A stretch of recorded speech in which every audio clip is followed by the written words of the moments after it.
Ошто жалданмачылыкка шек саналып кармалган Сергей Лапушкин жана дагы бир шектүүнүн адвокаты Эркинбек Жакубакулов кылмыш ишинин айрым жагдайларын айтып берди. Анын сөзүнө караганда, бир адам шектүүлөргө каршы арыз жазып, ошонун негизинде иш козголгон. Кармалган 4 адамдын 3-ü Орус улутундагы Кыргызстандын жарандары. Ал эми бир адам чет өлкөнүн жараны экенин айтып, кайсы өлкө экенин тактаган жок. Алар Украинадагы согушка адамдарды жөнөткөн деп айыпталып жатканын айтып, шектүүлөр аны четке какканын билдирди. Иштин баары ортодогу бир адамдын көрсөтмөсү менен гана болуп жатат. Азырынча конкреттүү факты жок. Украинадагы согушка Кыргызстандын жарандарын жалдаган деген айып тогузушту. Бирок Сергей Лапушкин мен эч кимди күттөгөн эмесмин, жалдаганда эмесмин деп күлөөнү мойнуна алган жок деди ал. Улуттук коопсуздук боюнча мамлекеттик комитет Ошто жалданмачылыкка айыптап 4 кишини кармаган. Кармалгандардын бири Ош шаарынын мэриясынын маалыматтык камсыздоо бөлүмүнүн баш кадиси Сергей Лапушкин, дагы бири журналист Орусиянын Россотрудничество уюмунун Кыргызстандагы өкүлчүлүгүнүн филиалы Ош шаарындагы Орус үйүнүн кызматкери Наталья Секирин экени белгилүү болгон. Андан тышкары дагы 2 адам кармалган. Алардын толук аты жөнү азырынча белгисиз. Эркинбек Жакубакуловдун айтымында булардын бири Жалал Абад облусундагы Майлуу лампа заводунун кызматкери.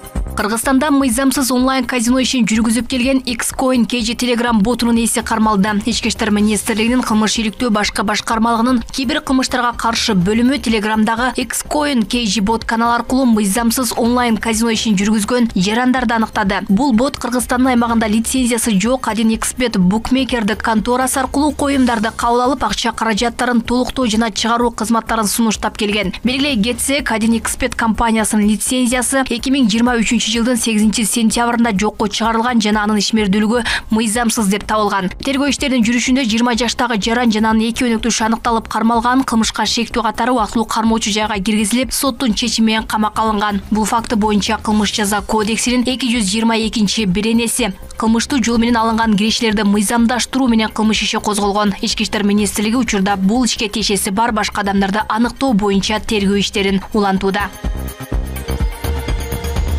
Ош шаарынын мэринин орун басары Салтанат Аманова 24-апрелде мэриянын жыйынында Ошто 2024 жылы анти-кинотеатрларда жашы жетелек 3 кыз зордукталганын айтып, мындай жайларды жабуу демилгесин көтөрдү. Ош шаардык ички иштер башкармалыгынын башчысы Дамирбек Исаков сунушту колдоп, чын эле мындай фактылар бар экенин ырастады. Ал анти-кинотеатрларды жабууга мэрия жана шаардык кеңеш жардам бериши керек экенин билдирди. Бирок Салтанат Аманова айткан окуялар боюнча тергөө иштери эмне болгонун, кимдер жоопкерчиликке тартылганын тактаган жок.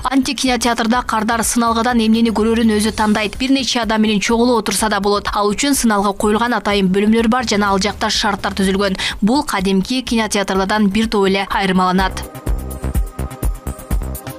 Быйыл Кыргызстанда 18 ГЭСти ишке берүү пландалууда. Бул тууралуу президент Садыр Жапаров билдирди. Өлкө башчы Кыргызстан соңку 20 жылда тоол аймактардын көйгөйлөрүнө дүйнөлүк коомчулуктун көңүлүн буруп, өлкөнүн демилгеси менен Бириккен Улуттар уюмунун башкы ассамблеясы 2023-2027 жылдары тоол аймактарды өнүктүрүү боюнча аракеттердин 5 жылдыгы деп жарыялаганын эске салды. Жапаров мына ошол 5 жылдыктын алкагында Кыргызстанда жасалган иштерди тизмектеди. Жашыл энергетика. Акыркы 2 жылда Кыргызстанда 14 чакан ГЭС ишке киргизилди. Быйыл 18 ГЭСти ишке берүү мерчемделүүдө. Транспорттук инфраструктура, тоол аймактарды шаарлар менен байланыштыруу үчүн поезд, автомобиль жолдорун куруу жана ички авиакаттамдарды өнүктүрүү боюнча комплекстүү иштер жүргүзүлүүдө. Тоол аймактарды жашылдандыруу Жашыл Мурас улуттук программасынын алкагында жылына 8 миллионго чейин көчөт отургузат. Санариптештирүү алыскы жана тоол аймактарга санариптик мамлекеттик кызматтарга жетүү мүмкүнчүлүгү кеңейтилүүдө. Калктын саламаттык сактоо кызматтарына жетүүсүн жакшыртуу. Кыргызстан телемедицина боюнча долбоорду иштеп чыгып, $1 миллион каржылоо алган биринчи өлкө болду. Баткен облусундагы бийик тоолуу жана жетүүгө кыйын Зардалы айылын алалы 2024 жылы мамлекеттик каражаттын эсебинен кыска мөөнөттө электр энергиясы, интернет жана негизги инфраструктура менен камсыздалды. Биз алыскы тоол аймактардын тургундарынын жашоо шартын жакшыртуу боюнча эл аралык өнөктөштөр менен биргелешкен иштерди жүргүзүүгө даярбыз, деди Жапаров.